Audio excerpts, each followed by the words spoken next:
1 Kings 8. Then King Solomon summoned into his presence at Jerusalem the elders of Israel, all the heads of the tribes and the chiefs of the Israelite families, to bring up the ark of the Lord's covenant from Zion, the city of David. All the Israelites came together to King Solomon at the time of the festival in the month of Ethanim, the 7th month. When all the elders of Israel had arrived, the priests took up the ark. And they brought up the ark of the Lord and the tent of meeting and all the sacred furnishings in it. The priests and Levites carried them up. And King Solomon and the entire assembly of Israel that had gathered about him were before the ark, sacrificing so many sheep and cattle that they could not be recorded or counted. The priests then brought the ark of the Lord's covenant to its place in the inner sanctuary of the temple, the most holy place, and put it beneath the wings of the cherubim. The cherubim spread their wings over the place of the ark and overshadowed the ark and its carrying poles. These poles were so long that their ends could be seen from the holy place in front of the inner sanctuary, but not from outside the holy place, and they are still there today. There was nothing in the ark except the 2 stone tablets that Moses had placed in it at Horeb, where the Lord made a covenant with the Israelites after they came out of Egypt. When the priests withdrew from the holy place, the cloud filled the temple of the Lord. And the priests could not perform their service because of the cloud, for the glory of the Lord filled his temple. Then Solomon said, "The Lord has said that he would dwell in a dark cloud. I have indeed built a magnificent temple for you, a place for you to dwell forever." While the whole assembly of Israel was standing there, the king turned around and blessed them. Then he said, "Praise be to the Lord, the God of Israel, who with his own hand has fulfilled what he promised with his own mouth to my father David. For he said, Since the day I brought my people Israel out of Egypt, I have not chosen a city in any tribe of Israel to have a temple built so that my name might be there, but I have chosen David to rule my people Israel. My father David had it in his heart to build a temple for the name of the Lord, the God of Israel. But the Lord said to my father David, You did well to have it in your heart to build a temple for my name. Nevertheless, you are not the one to build the temple, but your son, your own flesh and blood, he is the one who will build the temple for my name. The Lord has kept the promise he made. I have succeeded David my father. And now I sit on the throne of Israel, just as the Lord promised, and I have built the temple for the name of the Lord, the God of Israel. I have provided a place there for the ark, in which is the covenant of the Lord that he made with our ancestors when he brought them out of Egypt. Then Solomon stood before the altar of the Lord in front of the whole assembly of Israel, spread out his hands toward heaven, and said, Lord, the God of Israel, there is no God like you in heaven above or on earth below, you who keep your covenant of love with your servants who continue wholeheartedly in your way.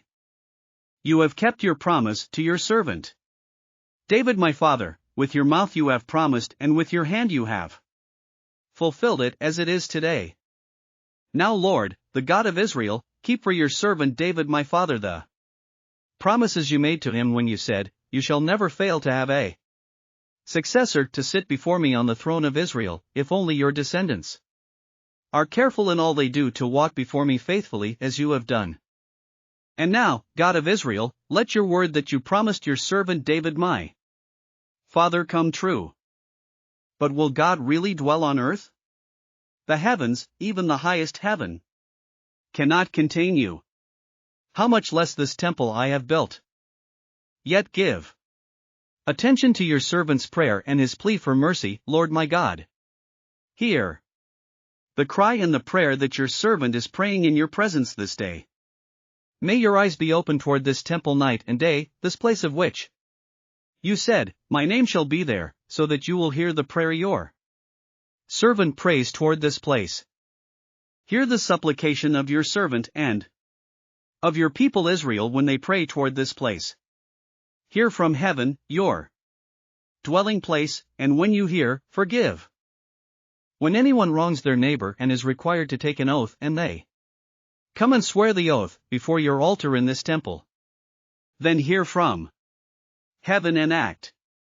Judge between your servants, condemning the guilty by bringing down on their heads what they have done, and vindicating the innocent by treating them in accordance with their innocence.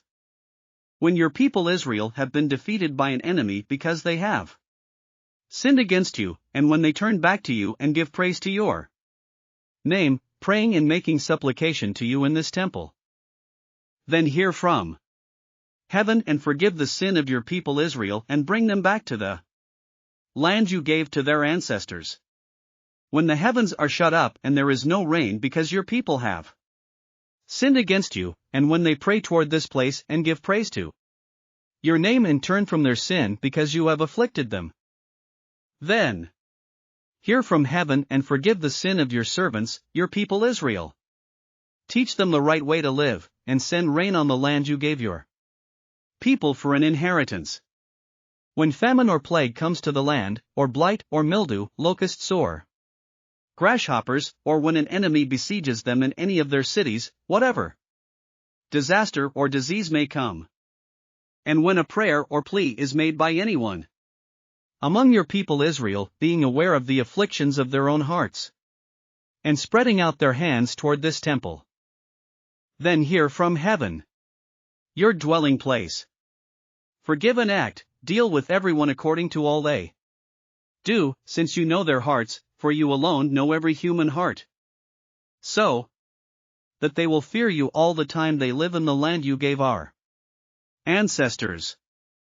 As for the foreigner who does not belong to your people Israel but has come from a distant land because of your name, for they will hear of your great name and your mighty hand and your outstretched arm when they come and pray toward this temple, then hear from heaven, your dwelling place.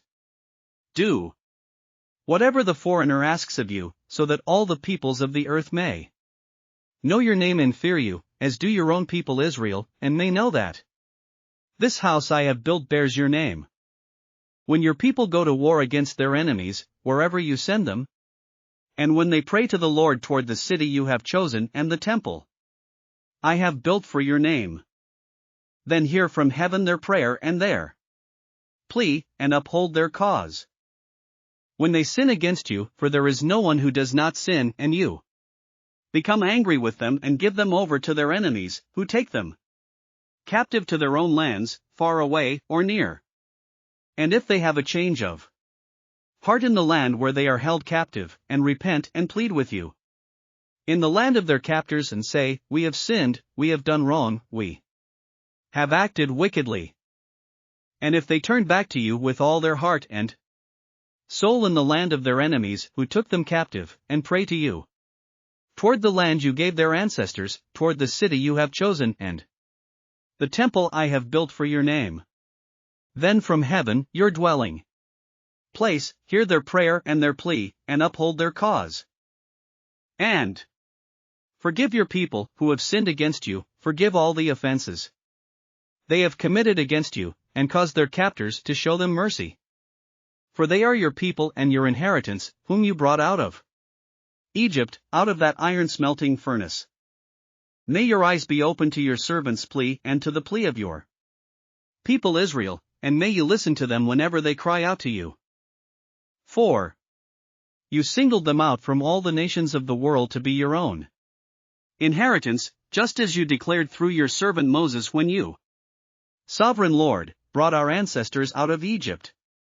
When Solomon had finished all these prayers and supplications to the Lord, he rose from before the altar of the Lord, where he had been kneeling with his hands spread out toward heaven. He stood and blessed the whole assembly of Israel in a loud voice, saying, Praise be to the Lord, who has given rest to his people Israel just as he promised.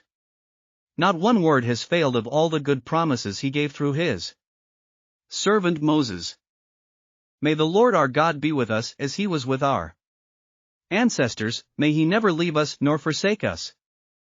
May he turn our hearts to him, to walk in obedience to him and keep the commands, decrees and laws he gave our ancestors. And may these words of mine, which I have prayed before the Lord, be near to the Lord our God day and night, that he may uphold the cause of his servant and the cause of his people Israel according to each day's need, so that all the peoples of the earth may know that the Lord is God and that there is no other. And may your hearts be fully committed to the Lord our God, to live by his decrees and obey his commands, as at this time.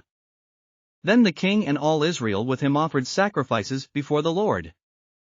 Solomon offered a sacrifice of fellowship offerings to the Lord, 22,000 cattle and 120,000 sheep and goats. So the king and all the Israelites dedicated the temple of the Lord. On that same day the king consecrated the middle part of the courtyard in front of the temple of the Lord, and there he offered burnt offerings, grain offerings and the fat of the fellowship offerings, because the bronze altar that stood before the Lord was too small to hold the burnt offerings, the grain offerings and the fat of the fellowship offerings.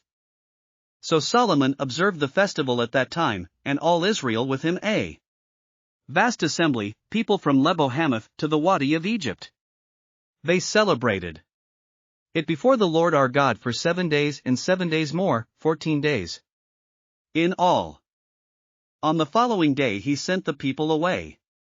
They blessed the king, and then went home, joyful and glad in heart for all the good things the Lord had done for his servant David and his people Israel. Thanks for listening to another chapter of the Bible. At My Faith Fuel, we believe a good coffee fuels your faith and energizes your day. Please visit myfaithfuel.com to explore our delicious coffee blends. Part of each purchase goes to training worshipers around the world. Thanks for listening.